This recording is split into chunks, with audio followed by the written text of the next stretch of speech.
Gabón, Donostia, 6 de la mañana del 8 de mayo de 1945. En unas horas se iba a hacer efectiva la capitulación de Alemania y el final de la Segunda Guerra Mundial en Europa. Mientras, en la capital guipuzcoana, los más madrugadores asistían a un espectáculo sorprendente. Un avión que caía en picado en la bahía de la Concha tras dar 2 vueltas de campana. En la cola del avión, una gran esvástica no dejaba lugar a dudas sobre su origen. A bordo del avión iban 6 militares, entre ellos León de Grell, oficial belga de la Legión Valonia, unidad extranjera adscrita a las SS alemanas. Bélgica le condenó a muerte por traición en 1945, le retiró la nacionalidad y pidió su extradición a las autoridades españolas. De Grell vivió casi 50 años en España, gran parte de ellos bajo la identidad de Juan la Carlina en un pueblo de Sevilla.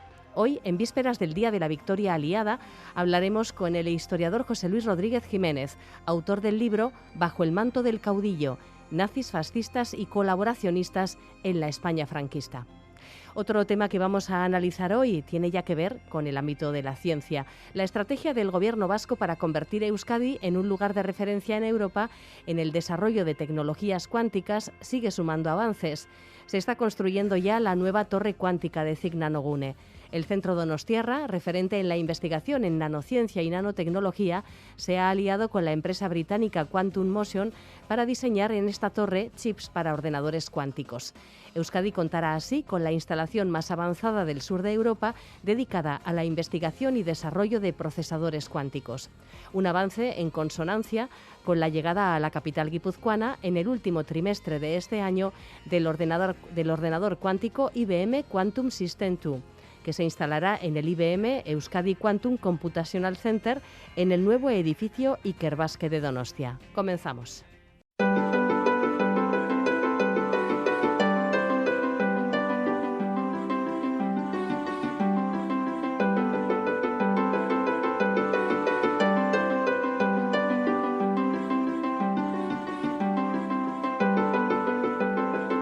El martes 8 de mayo de 1945, en Berlín, Alemania firmaba su capitulación ante las fuerzas aliadas, poniendo así fin a la Segunda Guerra Mundial en Europa. Ese mismo día, a primera hora de la mañana, un bombardero identificado con una esvástica en la cola aterrizaba de emergencia sobre la playa donostiarra de la Concha. A bordo viajaba León de Grell, líder del partido fascista belga y el oficial más laureado de la Legión de Voluntarios Extranjeros del Tercer Reich, las temidas Waffen-SS. Condenado a muerte por colaboración con el enemigo y por traición a su país, Bélgica, de Grell halló refugio en la España franquista. El amparo de las élites del régimen le permitió vivir de hecho lo que le quedaba de vida, casi 50 años, sin apenas ser molestado. De Grell fue el primero y sin duda el más conocido de los fascistas, nazis y colaboracionistas que, huyendo de la justicia al final de la Segunda Guerra Mundial, encontraron protección en la España franquista. Cientos de alemanes, austríacos, franceses o croatas que se cobijaron bajo el manto del caudillo, título de una profunda investigación que acaba de ver la luz y con cuyo autor vamos a conversar en los próximos minutos de la mano de Eusko Ikaskuntza y de Juan Aguirre, que está ya también aquí. Gabón, Juan. Gabón, Eva, bajo el manto del caudillo, nazis, fascistas y colaboracionistas en la España franquista. Es el título de este estudio, el primer estudio de conjunto sobre los refugiados políticos en la dictadura, como bien acabas de decir, y cuyo autor es José Luis Rodríguez Jiménez, doctor en Geografía e Historia por la Universidad Complutense, diplomado por el Centro Superior de Estudios de la Defensa Nacional y profesor de Historia Contemporánea e Historia del Terrorismo en la Universidad Rey Juan Carlos. El profesor Rodríguez Jiménez es autor de una nutrida obra de estudios sobre la extrema derecha, el fascismo, el neofascismo, sobre las implicaciones de España en la Segunda Guerra Mundial también, con libros como La extrema derecha en España, Historia de Falange Española de las Hons, Los esclavos españoles de Hitler, De héroes e indeseables sobre la División Azul o Agonía, traición, huida, el final del Sáhara español. Saludamos ya. Buenas noches, profesor Rodríguez Jiménez. ¿Qué hay? Muy buenas noches. Buenas noches. Por este libro, Bajo el manto del caudillo, desfilan decenas de militares, de políticos de las naciones derrotadas en la Segunda Guerra Mundial y también muchos, y en algunos casos muy importantes, prohombres, gerifaltes del franquismo que participaron en la protección y en el encubrimiento de aquellos fugados Todo con un hilo conductor que es la figura del personaje que ha mencionado al comienzo Eva, que es León de Grel, este hombre que aterrizó de improviso justo aquel día que acababa la Guerra Mundial en Europa, en la playa de la Concha al amanecer. Eh, José Luis, ¿por qué este protagonista del líder de Rex, que era el partido fascista belga? Bueno, fundamentalmente porque, claro, de Grel llegó a España en 1945 y murió en la costa española en 1994. Entonces vivió la mayor parte de su vida en España. Y entonces, bueno, era un hilo conductor porque me permite abarcar una amplia cronología, y aparte porque él tiene varios protagonismos, ¿no? Él, cuando llegó, era una persona ya conocida en España, ¿no? Lo cual esto le benefició bastante. Él era líder de un partido fascista belga, católico. Había combatido en la Segunda Guerra Mundial, como habéis indicado, en las Waffen-SS, en esa unidad militarizada y tan especializada. Debió hacer un buen papel en la campaña de Rusia, porque aparte de salvar la vida, pues ascendió varias veces y recibió las más altas condecoraciones militares. Era un hombre culto, un hombre muy dado a las relaciones sociales, y en general pues las mujeres le veían como un hombre bastante atractivo, ¿no? En España fue bien recibido, ¿no? Y aparte era un hombre conocido aquí, había estado en los años 30 como turista en los años de la República, y luego habías visitado varios puntos de España durante la Guerra Civil, ¿no? Y en este tiempo que estuvo en España, pues había conocido a numerosos españoles y algunos relevantes, ¿no? Como son Ramón Serrano Suñer, el cuñadísimo, la duquesa de Valencia, a Clara Stauffer, personajes los tres que son de mucho interés, ¿no? Y luego también porque, eh, habiendo sido condenado a muerte por un tribunal de excepción en 1944, pues sucesivos gobiernos belgas reclamaron su entrega, ¿no? Y aquí se creó pues un largo contencioso diplomático. También porque, siendo de Grell un personaje egocéntrico, pues aunque era un refugiado político y se decía que no estaba en España, pues se le pidió que permaneciese oculto, pero él no hizo caso, se movió bastante, sobre todo por Sevilla y por Madrid, y esto le creó al Ministerio de Asuntos Exteriores español bastantes problemas. Y porque, además de dejarse ver, pues de Grell hacía declaraciones a medios de comunicación internacionales, que luego se publicaban en toda Europa, porque sacó varios libros en España, y todo esto molestó mucho a la izquierda belga y a los sucesivos gobiernos de Bruselas, ya fueran democristianos o fueran socialdemócratas, ¿no? Y claro está, esto estaba perjudicando a las negociaciones españolas para la entrada en la Comunidad Económica Europea, ¿no? Y bueno, finalmente, porque a mediados de la década de 1950, de Grell levantó un cortijo palaciego impresionante en la sierra sevillana, en Constantina, y de cuyos restos pues todavía se habla, ¿no? Ujú. Una figura realmente, bueno, interesante.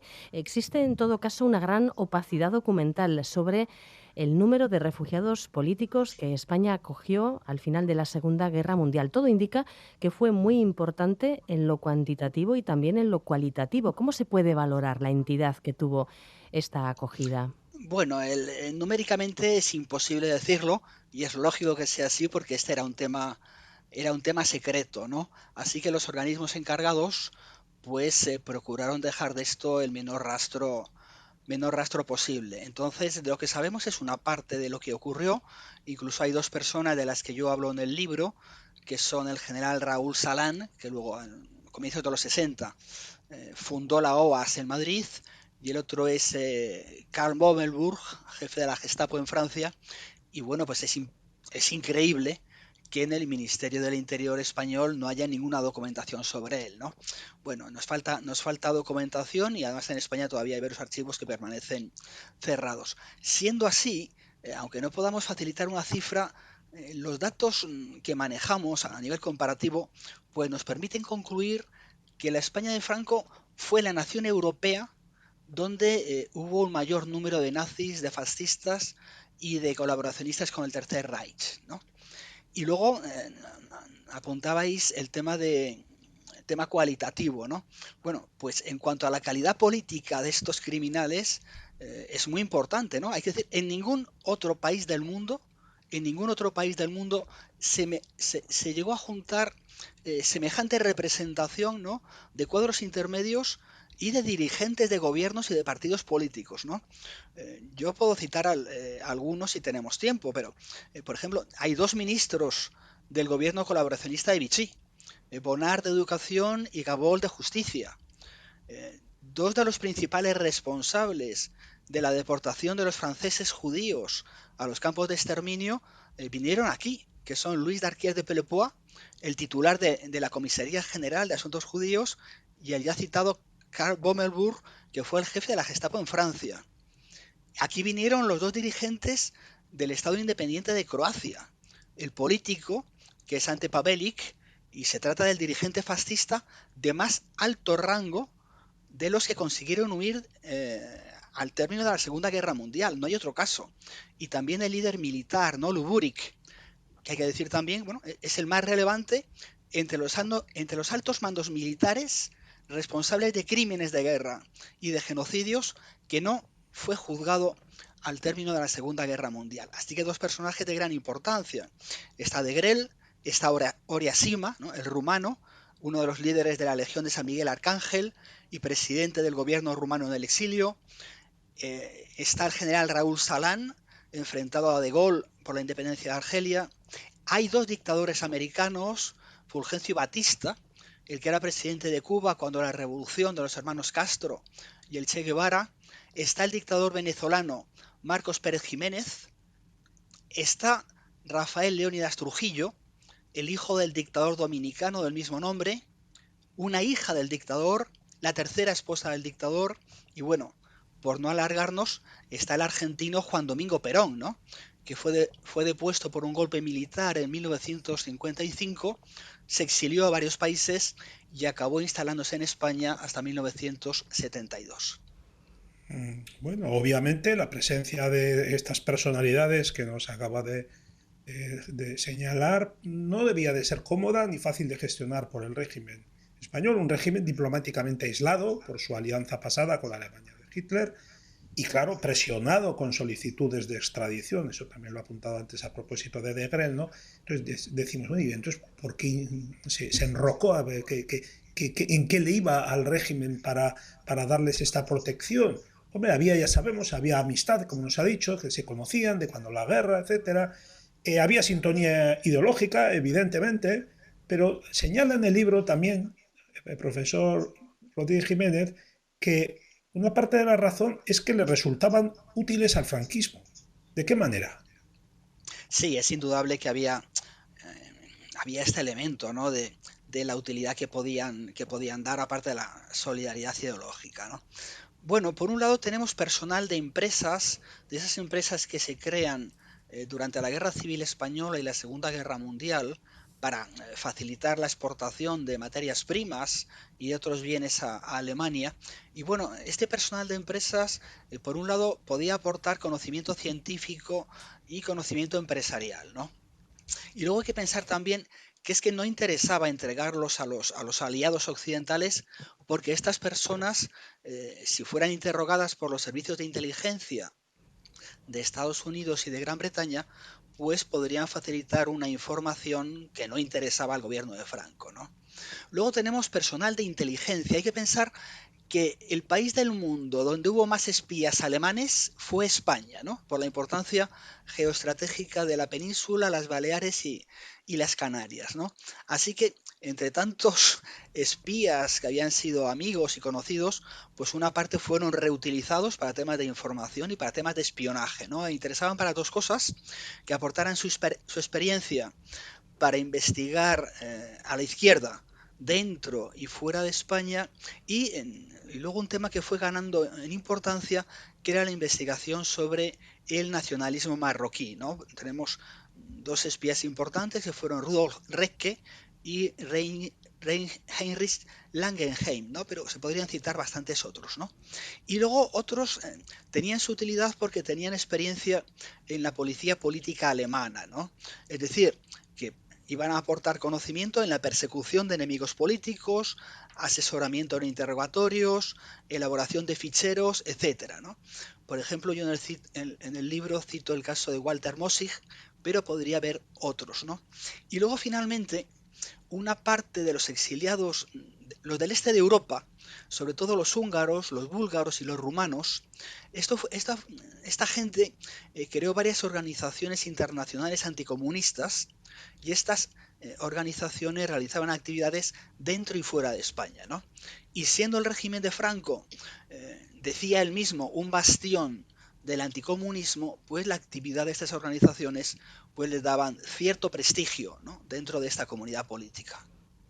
Ya hemos visto que de Grell aterrizó de emergencia en San Sebastián el mismo día de la capitulación alemana, pero más allá de este hecho accidental, la capital guipuzcoana se convirtió en lugar de residencia para no pocos refugiados. ¿Por qué Donosti, la capital guipuzcoana, fue un centro para este tipo de refugiados políticos?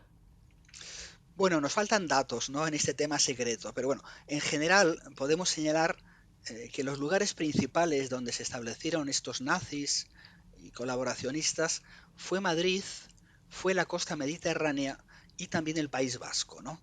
En este caso, el territorio principal fue Guipúzcoa, ¿no?, en dos cronologías principales. Una es a finales de la Segunda Guerra Mundial y la otra es con el tema del personal de la OAS a comienzos de los años 60, ¿no? Bueno, esto hay que relacionarlo con tres factores. En primer lugar, la proximidad a la frontera franco-española, ¿no?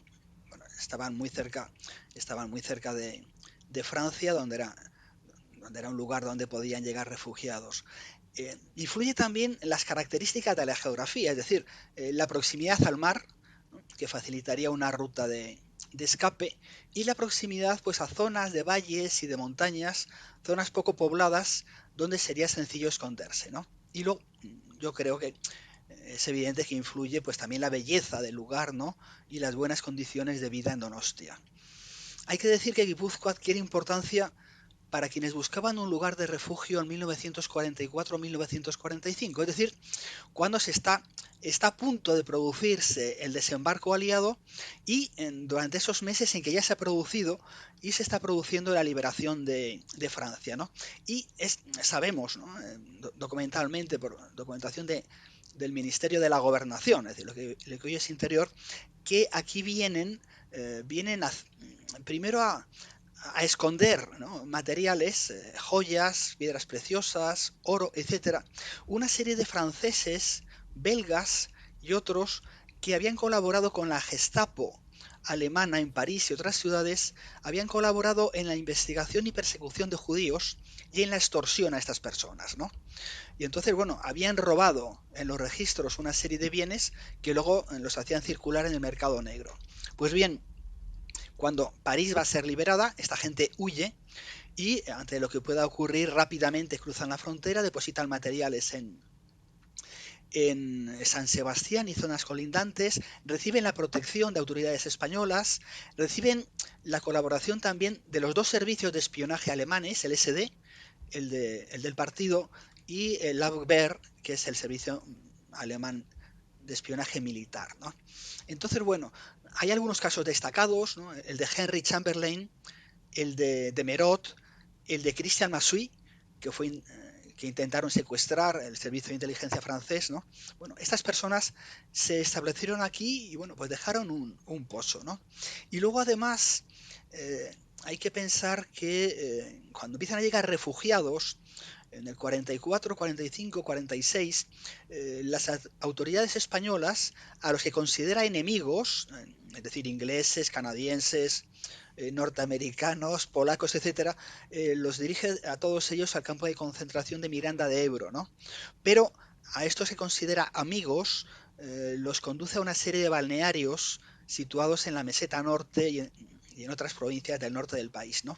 Y como aquí estaban bajo una libertad muy condicional y con escasa vigilancia, una parte de estos refugiados franceses y alemanes salieron y una parte de ellos se dirigieron a San Sebastián, ¿no?, donde vieron que era posible y conveniente instalarse. Y bueno, finalmente, si nos vamos a los años 60, no, no es que haya gente cualitativamente muy importante, pero sí es evidente, es conocido que en Guipúzcoa y otras zonas colindantes se establecen campos de entrenamiento militar para el personal de la OAS, ¿no? La gente que quiere derrocar a De Gaulle o cargárselo, ¿no?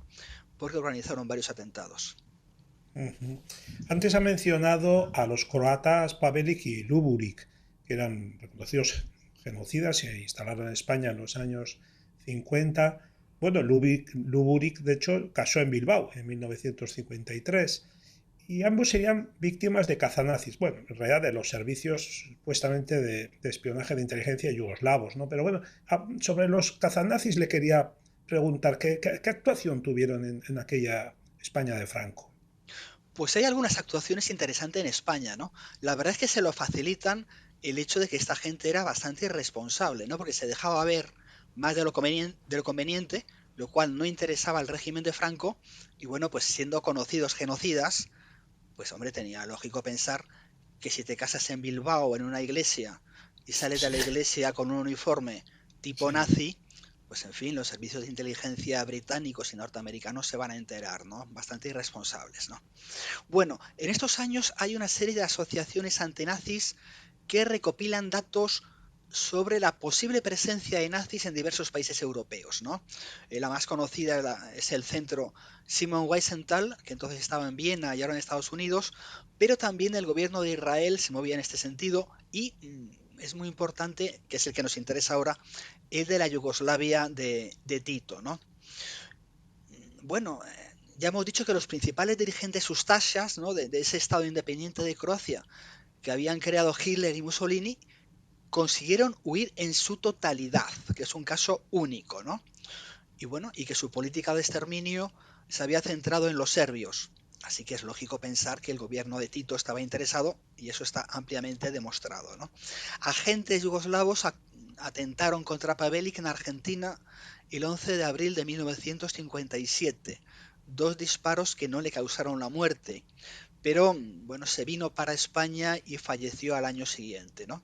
Y el caso emblemático es el de Luburik, eh, que bueno, se instaló en varios puntos del levante español y estaba viviendo en Carcaixent, en Valencia, y en 1968 le infiltraron en la imprenta que él tenía para propaganda Ustasha, le infiltraron un agente, bueno, pues como trabajador. Y esta persona, el 20 de abril de 1969, que era aniversario precisamente del nacimiento de Hitler, pues le golpeó en la cabeza, le mató, huyó y escapó al control de la policía, ¿no?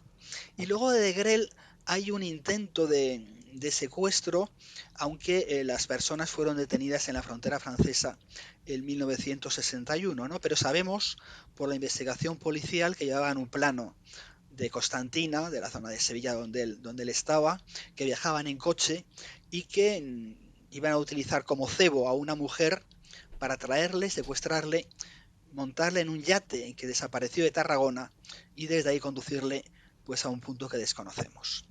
Ujú. También se ha hablado de que la inteligencia del gobierno vasco intentó secuestrar a De Grell. Bueno, yo la verdad es que no tengo ese dato y si me lo pasáis vosotros yo lo agradeceré. Sí, sí, sí, lo tengo leído, sí, sí, hay, en fin, Ana Vale, Sagasti también dedicó un artículo a este tema, etcétera, con testimonios de los mayores del Partido Nacionalista Vasco. Sí, sí, se lo facilitaré, por supuesto. no, no, es un tema francamente interesante, ¿no? Y aparte nos habla de las relaciones internacionales y de los contactos, ¿no? En Sí, esta persecución bueno, de criminales de guerra o personas juzgadas por colaboracionismo. Ujú. ¿Qué papel jugó la Iglesia española en el encubrimiento de los refugiados? Bueno, pues en estos temas siempre sabemos muy poco, ¿no? Porque sabemos de forma indirecta, ¿no? Nadie ha consultado archivos de la Iglesia que no son accesibles, ¿no? Sabemos cosas por eh, fuentes de otra tipología, ¿no? Por ejemplo, por documentación del Ministerio de Asuntos Exteriores, sabemos que el obispo de Madrid-Alcalá, que era Leopoldo Eijoigaray, pues pidió y consiguió documentación para que algunas personas salieran, ¿no? Desde el puerto de Vigo el caso más importante, porque luego fue un nazi bastante buscado y detenido siendo ya muy mayor, es un oficial de la Gestapo llamado Walter Kutschmann, ¿no? Así que sabemos también que a Franco varias personas de su entorno le pedían una mediación, ¿no? Militares, ministros, políticos y también eclesiásticos, ¿no? Y datos concretos de gente que se quedó aquí en España, pues nos vuelven a aparecer esos Ustasias croatas, y en este caso os cito a dos religiosos.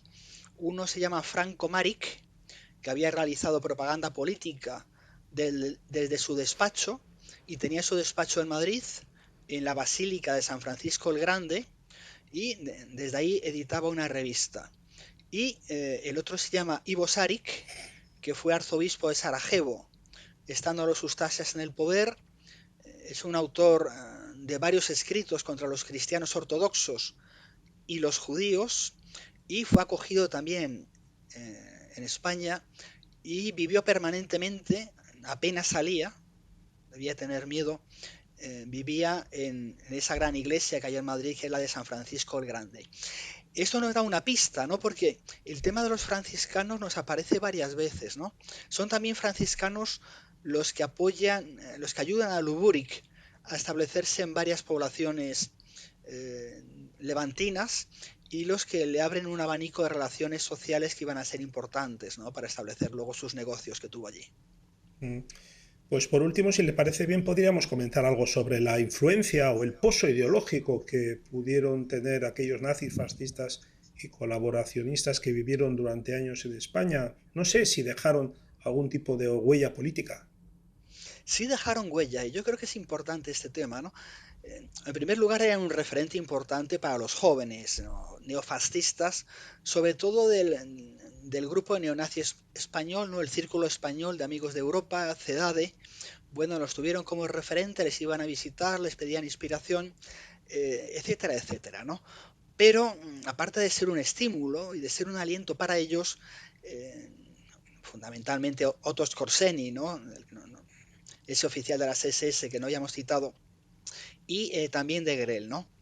Y en este caso de Grell vuelve a ocupar el papel fundamental porque él escribe varios libros en los que niega que sea verdad el genocidio, que sea verdad el holocausto, ¿no? de los campos de exterminio, ¿no? Y hace varias publicaciones en castellano y en otros idiomas que tuvieron bastante circulación en estos ambientes, ¿no? Y luego hay un texto de él que circuló muchísimo, que se llama Una carta al Papa, creo que era entonces el Papa Juan Pablo II, en la que le venía a decir que si iba a visitar Auschwitz, pues que no se creyese lo que le iban a contar allí, porque era todo mentira, ¿no? Y este tipo de folletos, y luego también algunos libros, pues tuvieron circulación en ambientes de la extrema derecha española, que fueran nazis o no fueran nazis, esto les traía en fin, les daba una imagen lavada, ¿no?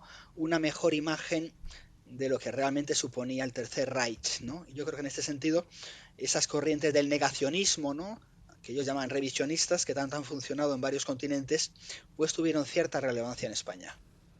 Bueno, pues una investigación amplísima y sumamente interesante. Cuéntanos, Juan, cómo se titula exactamente el libro de nuestro invitado.